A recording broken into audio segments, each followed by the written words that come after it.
Assalamualaikum warahmatullahi wabarakatuh. Antara benda yang buat saya wow untuk tahun 2023 ialah penurunan harga eksternal SSD. Kalau tahun lepas kita kena bayar sekitar RM1,000 Malaysia untuk 1 terabyte eksternal SSD, tapi sekarang anda boleh dapatkan 1 terabyte eksternal SSD macam HIK Vision ni pada harga RM219 sahaja.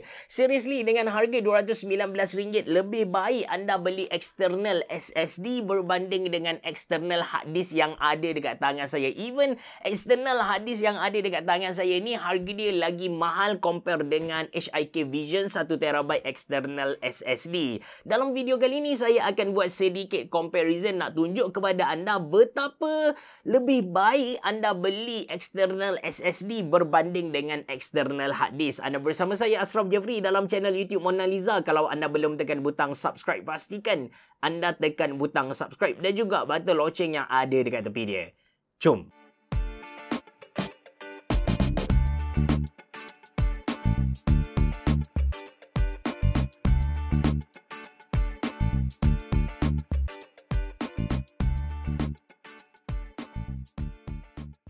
Sebelum kita mula, saya nak buat revision sikit. Apakah beza antara external hard disk ataupun hard disk tu sendiri dengan external SSD ataupun SSD tu sendiri. So, kedua-dua benda ni adalah storage, tempat kita simpan data. And data komputer ni dia tak disimpan macam kita kata standard yang kita nampak lah. Dia disimpan menggunakan binary number. Macam contoh kalau kita nak save file yang bernama Ashraf, ASRAFF, komputer kita dia bukan faham ASRAFF, tapi dia faham 110011 something like that lah. So data-data ni dia akan disimpan ke dalam hard disk ataupun SSD. Untuk hard disk dia bersifat mechanical sikit, ada physical unit yang bergerak. Dia dalam tu ada satu disk yang mana dekat disk ni lah dia akan berlaku coating magnet.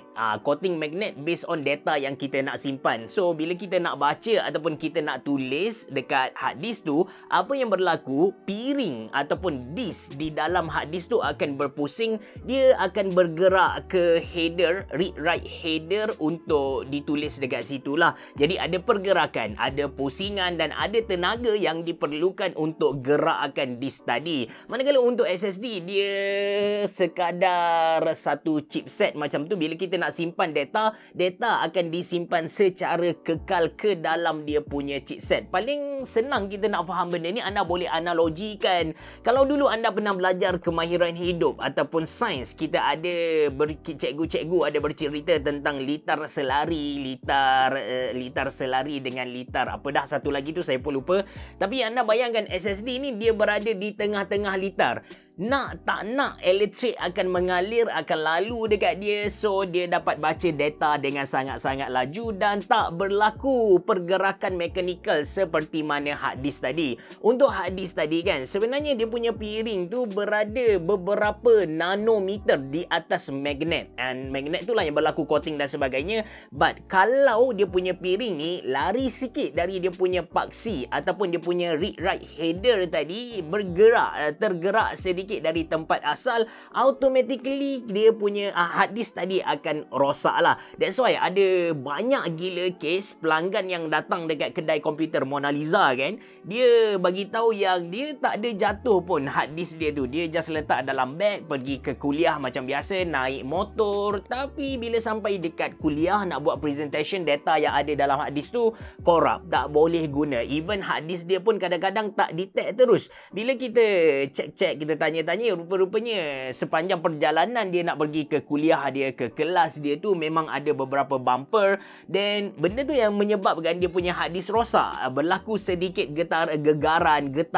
Tak perlu jatuh pun sebenarnya untuk hard disk rosak, cukup dengan sedikit getaran. That's why bila kita nak beli external hard disk ni, kita kena cari yang ada absorber sikit. Kita kena cari yang ada shock absorption.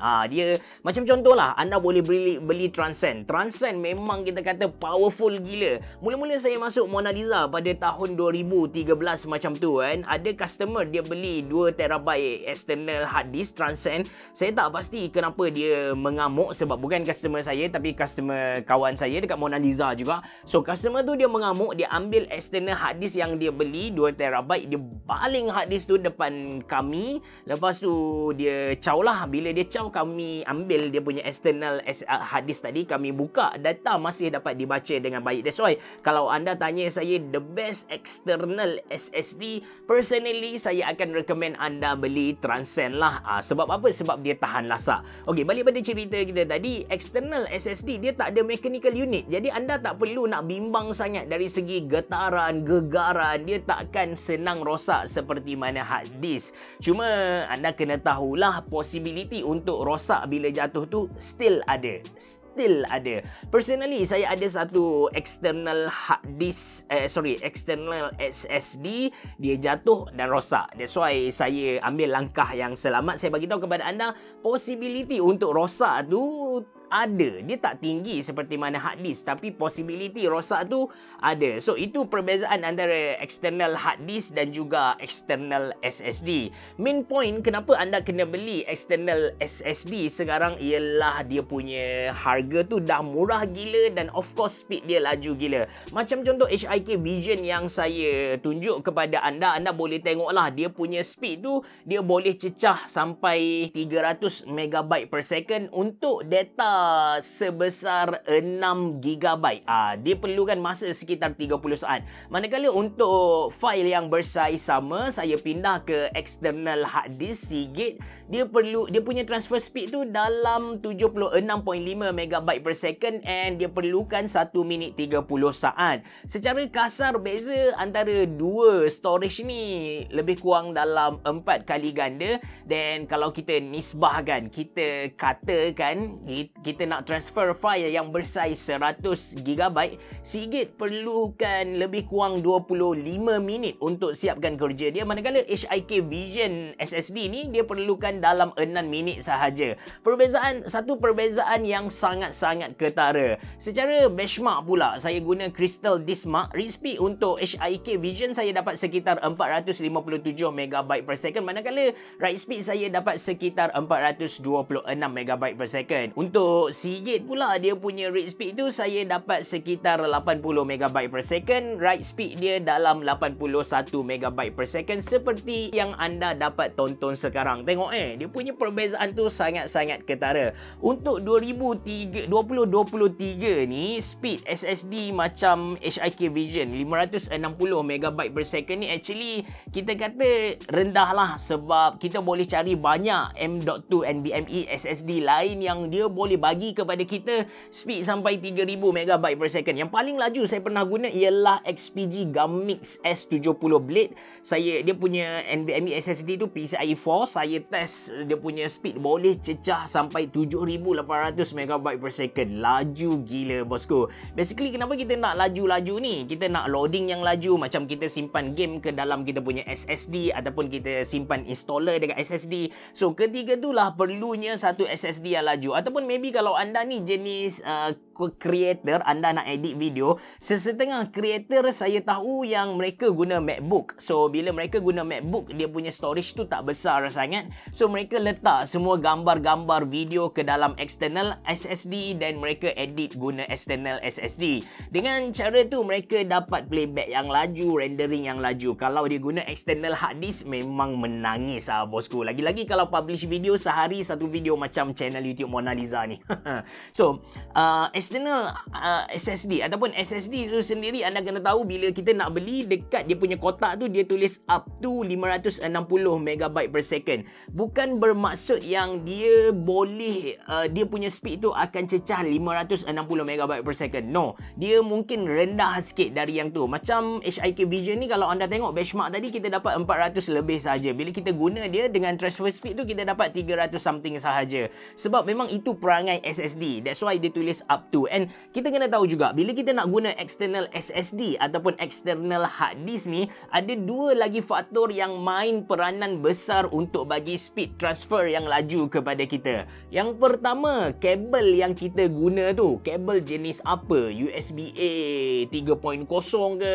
Lepas tu dia kabel tu dia betul-betul boleh bagi power ataupun tidak. Itu yang pertama. Yang lagi penting sebenarnya ialah port dekat kita punya laptop ataupun dekat kita punya motherboard tu. Kalau kita pakai SSD, kita cucuk dekat USB-A 2.0 dekat motherboard ataupun laptop kita, speed yang kita dapat pun lebih kurang sama saja. Dia rendah saja. Dia sama dengan SSD, dia sama dengan pendrive, dia sama dengan external hard disk. That's why kita kena cakna pada kabel dan juga port. Last sekali tentang external SSD ataupun SSD ni sendiri, kalau hard disk dia punya musuh ialah dari segi jatuh, physical damage kan.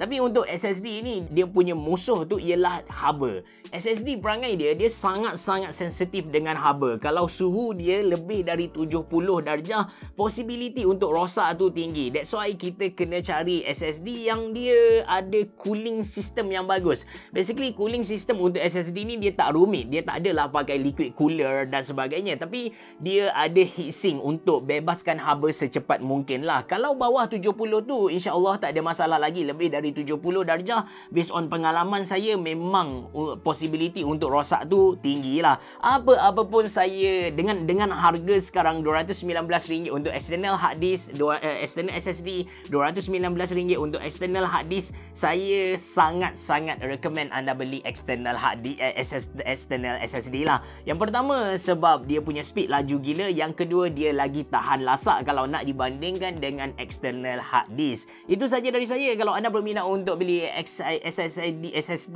HIK Vision 1TB RM219 ni, saya sediakan link dalam ruangan description box below. Terima kasih kerana menonton. Assalamualaikum warahmatullahi wabarakatuh. Biar jumpa lagi.